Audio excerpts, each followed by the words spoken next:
Kohtla-Järve päästekomando tähistas oma 113. sünnipäeva. Kohtla-Järve linna Järve linnaosas asuv päästekomando tähistas oma 113. sünnipäeva.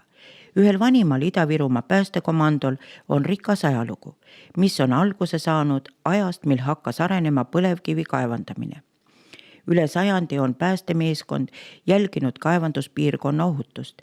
Päevakangelase tulid õnnitlema kolleegid, erinevate ametite esindajad, korteriühistute esindajad, Kohtla-Järve linnavalitsuse esindajad, samuti lapsed. Sünnipäevapidu tähistati värskes õhus piknikuna. Meeskonnal oli hea võimalus veidigi aega veeta sõprade ringis ning viia momendiks mõtted eemale oma raskest ja ohtlikust tööst. Puhkus puhkuseks, kuid ka puhkehetkel ei jätnud päästjad kasutamast võimalust treeningut teha. Päästjad demonstreerisid külalistele inimeste päästmisel kasutatavaid võtteid.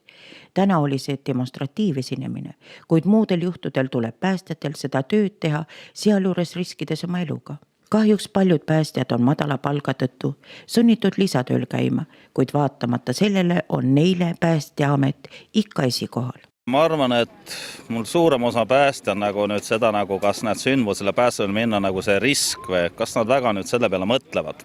See tegelikult, milleks meid loodud ongi, et kogukonda kaitsta, aidata inimesi, mitte ainult tulekahjus, ka lihtsalt ka muul ajal, läbi kodunõustamiste, kuulata inimesi, aidata neid. See ongi pääste kutsumus. Päästjad on samasugused inimesed nagu kõik teisedki.